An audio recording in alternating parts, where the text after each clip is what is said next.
और जब हम देखते हैं कि जैसे हम हैं वैसे वो हैं, सम है दोनों, तो हम करने लग जाते हैं सम्मान। और जब हम देखते हैं कि हमसे ये बेसी हैं और हम इनसे कम हैं, तो उनके साथ तो हम पूज लगा देते हैं, अपने साथ यज लगा लेते हैं, अर्थात उनको हम पूजमान बना देते हैं और अपने को यजमान बन जाते हैं। यह है मान। तो गुरु नानक देव जी महाराज, मन का मान त्यागो, छोड़ो। जो संत होते हैं, मान करो तो ठीक है, अपमान करो तो ठीक है, उनके लिए लाभ हानि सब। उनका कोई अपना एक परिवार छोटा सा नहीं होता है। संतों का परिवार विश्व होता है, वसुधैव कुटुंबकम होता है।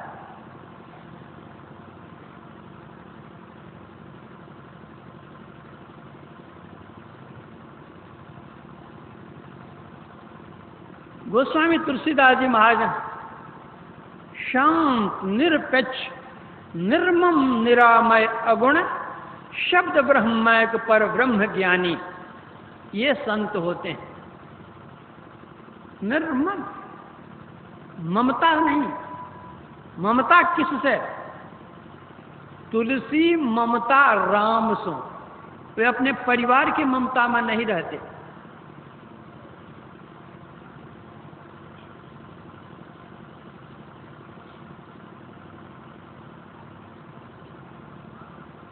संत कबीर साहब ने कहा, अबधू माया तजी न जाई, घर को तज के मठिया कीना, नारी तज के चेरी, आ बेटा तज के चेला कीना, तो मति माया घेरी। ये संत नहीं होते।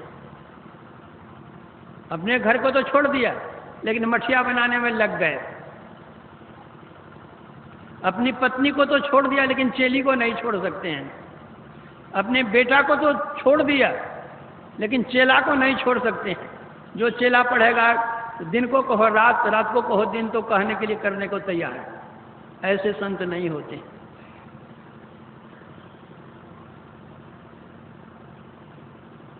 निर्मम, कोई ममता नहीं। एक साधु बाबा थे, जल कमलवत रहते थे, चाहिए भी वही। उनको एक लड़का था, विवाह के योग्य हो गया। तो जो उनके और शिष्य लोग थे, उन्होंने कहा, बाबा आपका लड़का सयाना हो गया है, अब इसकी शादी कर देनी चाहिए। तो साधु बाबा ने कहा कि भाई हम कहाँ लड़की खोजते फिरेंगे, आप ही लोग कहीं देख करके ठीक ठाक करो, शादी कर दो। लोगों ने देख दाकर कहीं एक लड़की ठीक किया, आकर कहा कि अमुक लड़की है ऐसी ऐसी। कहा ठीक है, शादी कर दो। शादी की तिथि निश्चित हो गई। अब दुल्हा के लिए और लड़की के लिए कपड़ा उपड़ा सब खरीदने के लिए बाजार गए उनके शिष्यगण सब। जब कपड़ा खरीदने के लिए बाजार जाने लगे, तो साधु बाबा ने कहा कि थोड़ा कफन का कपड़ा भी लेते आना। तो शिष्यों ने कहा कि महाराज, शुभ घड़ी में जहाँ शादी होने जा रही है, वहाँ आप कफन का कपड़ा लाने कहते हैं, ये तो ठीक नहीं लगता है। अरे भाई, हम हैं, लड़का है, बहू आएगी, कभी न कभी किसी का शरीर तो छूटेगा ही, तो खोजना पड़ेगा। नहीं तो घर में रहेगा कफन का कपड़ा, तुरंत लेकर चले जाएंगे, इसमें कौन बात है। घर में रहेगी तो कोई बात है, घर में। अब साधु बाबा की आज्ञा है, गुरु महाराज की आज्ञा है, तो विवाह शादी के कपड़े के साथ साथ क्या कहते हो, कफन का कपड़ा भी आ गया। सब तैयार हो गए, बारात बन ठन करके तैयार। पालकी आएगी जिस पर दुल्हा बैठ करके जाएंगे, जब पालकी करने के लिए उनके शिष्यगण जाने लगे तो कह रहे भाई पालकी के लिए तो जाते ही हो, एक तो अर्थी भी बना करके ले आना। कहा महाराज आप भी गजब के आदमी है, अर्थी अर्थी अभी क्या होगा, क्या होगी उसकी जरूरत क्या पड़ी। बोले तुम लोग समझते नहीं हो भाई, घर में पड़ा हुआ रहेगा तो क्या तुमको लगता है एक किनारे में पड़ा रहेगा।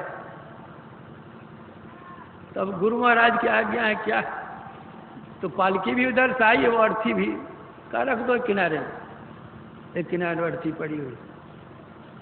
लड़का चला गया शादी करने के लिए, शादी करके आया, लड़की साथ में आई, जिसी रात वह लड़की आती है उसी रात में लड़के की मृत्यु होती है। साधु बाबा कहते हैं कि अरे अरे अरे यही अर्थी बनी हुई है ना जी, कफन का कपड़ा था, ये कुछ खोजना पड़ेगा तुम लोगों को, ले चल जाकर काम कर दो। बोले बाबा आप भी गजब के आदमी, आप जानते थे कि लड़का मरेगा, इसीलिए ना आप कपड़ा मंगाए थे, इसीलिए ना आप अर्थी बनवा करके मंगाए थे। तो जब आप जानते थे कि लड़का मरेगा तो बेचारी लड़की का जीवन आपने क्यों बर्बाद किया। तो आपको शादी ही नहीं करनी चाहिए थी लड़की की। साधु बाबा ने कहा कि अरे जब तुम यह बात जानते हो कि मैं यह जानता था कि लड़का मरेगा, तो मैं यह भी तो जानता हूं कि लड़की का भविष्य क्या है। अरे पूर्व जन्म की यह भक्तिन है, इसके साथ में रहती तो भक्ति में घाटा होगा, इसका जीवन इतने ही दिनों का था, उसको वो चला गया, अब भक्ति करेगी, ध्यान करेगी, होते हुए भगवान को प्राप्त कर लेगी। इसलिए हम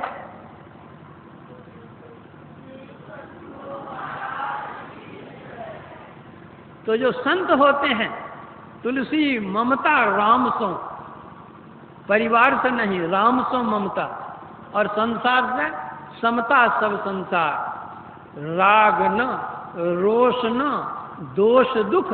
ऐसे जो दास होते हैं, भक्त होते हैं, संत होते हैं, दास भये भव पार, वही संसार सागर को पार करते हैं। तो ऐसे संत का जो संग होता है यह भी बड़ा भाग्य होता है। इसीलिए भगवान राम ने कहा कि बड़े भाग पाइए सत्संगा, बिन प्रयास होय भव भंगा। तो जो बड़ भागी होते हैं उनको ऐसे संतों के संग मिलते हैं, सानिध्य मिलता है। लेकिन ऐसे संतों का संग भी दुर्लभ है। सत्संगति दुर्लभ संसारा, निमिष दंड भरी एकौ बारा। तब अगर ऐसे संत मिल भी जाएं तो हमारे पास कोई मीटर नहीं है, हमारे पास वह दृष्टि नहीं है कि हम उन संत को पहचान सकें और उनसे जो लाभ लेना चाहिए ले सकें। हमारे गुरु महाराज थे, इतने बड़े महान संत थे,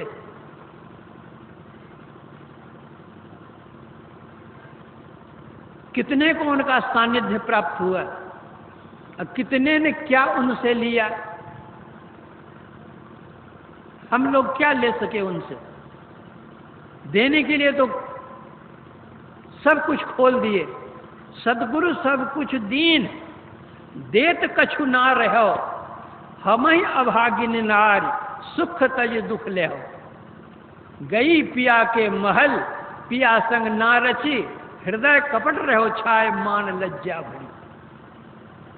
गुरु महाराज का सानिध्य लाभ करके भी हम कहां लाभ ले सके।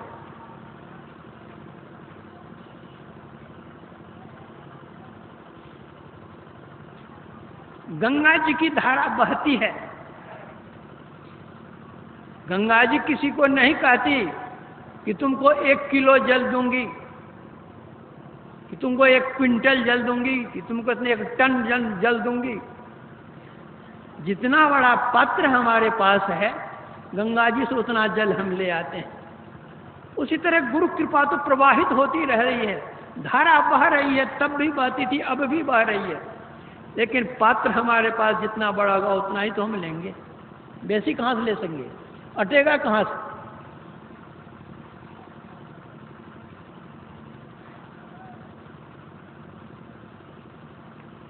एक दिन मैंने पूछा गुरु महाराज तो जो कबीर साहब की जो यह वाणी है कि सदगुरु सब कुछ दीन देत कछु ना रहो, तो वो तो सदगुरु तो केवल एक यत्न बतला देते हैं कि इस तरह से ध्यान करो, सब कुछ दीन कैसे। तो गुरु महाराज बोले कि कोई अपने खजाने की चाबी अगर आपको दे दे तो खजाना का सब आपको मिल गया कि बाकी रह गया, और सब मिल गया, जब चाबी दे दी तो जब चाहे ले लेंगे हम। कहा उसी तरह परमात्मा को पाने की चाबी तो दे दी गई है, परमात्मा जो खजाना है अब खोलिए और लीजिए।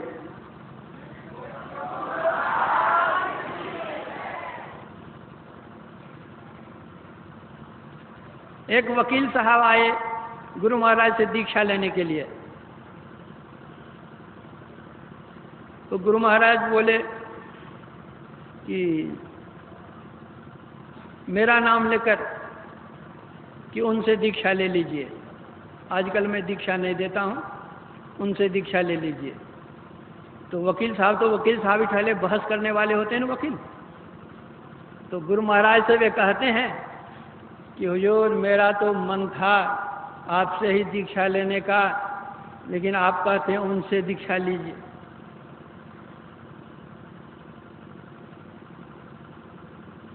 तो गुरु महाराज कहते हैं कि हमारी अलमारी है, अलमारी में रुपये रखे हुए हैं और आपको रुपये की जरूरत पड़ी, आपने मुझसे कहा तो मैंने अमुक को कहा कि अलमारी से रुपया इतना निकाल कर इसको दे दीजिए, तो रुपया वो दिया कि हम दिए।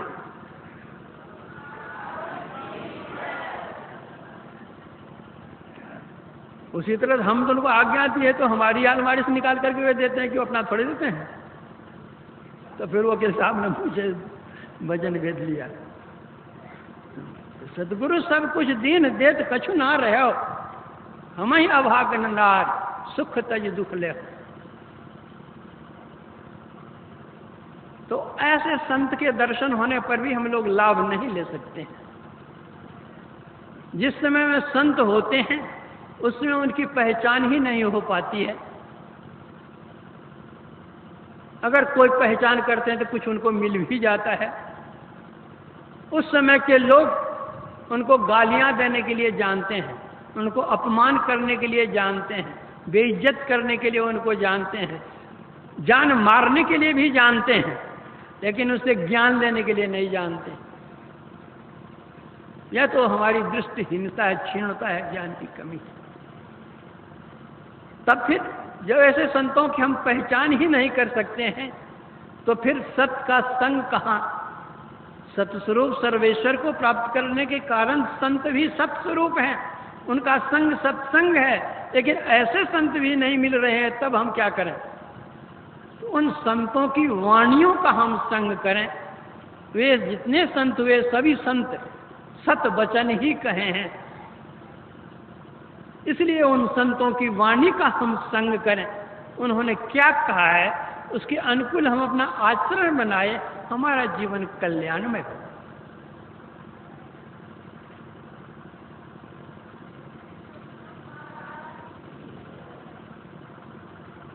जो कोई जाय मिले उन सुनर, होय पवित्र लगे हरि रंगा। दोष कलंक सबे मिट जाए, जो नीच हो जाए सो होय उतंका। जो को नीर मलिन महाअति, गंग मिले होई जात है गंगा। सुंदर शुद्ध करे तत्काल, जो है जगमाहि बड़ो सत्संग। जिस नदी का जल समुद्र गंगा जी में जाकर के मिल जाता है वह पवित्र हो जाता है, वह भी गंगा जल ही हो जाता है। उस तरह जो सत्संग में जाते हैं, संतों का संग करते हैं, उनकी वाणी का आचरण करते हैं, कहे हुए का अनुसरण करते हैं, एक दिन वे भी संत हो जाते हैं। इसीलिए तो कहा गया, पारस और संत में यही अंतरो जान, वह लोहा सोना करे वह कर ले आप समान। संत और पारस में अंतर क्या है? पारस यह है कि जो पारस है वह लोहे को सोना बना सकता है, लेकिन पारस नहीं बना सकता है। किंतु जो संत लोग होते हैं, उनका जो सानिध्य करते हैं, अनुगामी होते हैं, वे भी वही बन जाते हैं।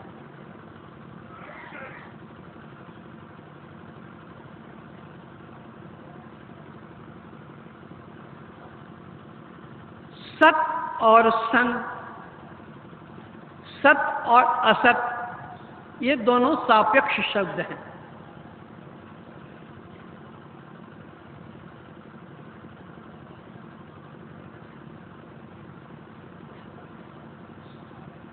सुसंग सत्संग है। यह करने के लिए सब कोई कहते हैं, सभी संत कहते हैं, लेकिन कुसंग करने के लिए कोई नहीं कहते। कुसंग से हानि होती है। गोसाई तुलसीदास जी महाराज कहते हैं, हानि कुसंग सुसंगति लाहू, लोक वेद विदित सब काहू। जो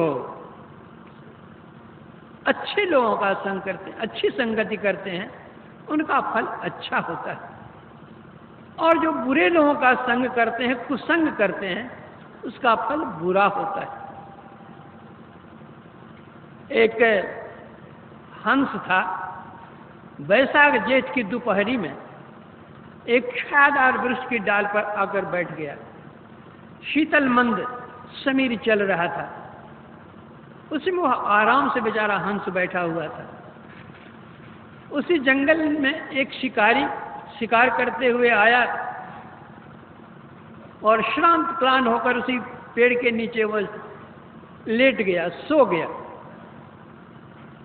इतने में एक कौवा आता है और हंस के नजदीक बैठ जाता उसी डाल पर। ठीक उसी के नीचे वह शिकारी सोया हुआ था। कौवा ऊपर से बीट कर देता है शिकारी के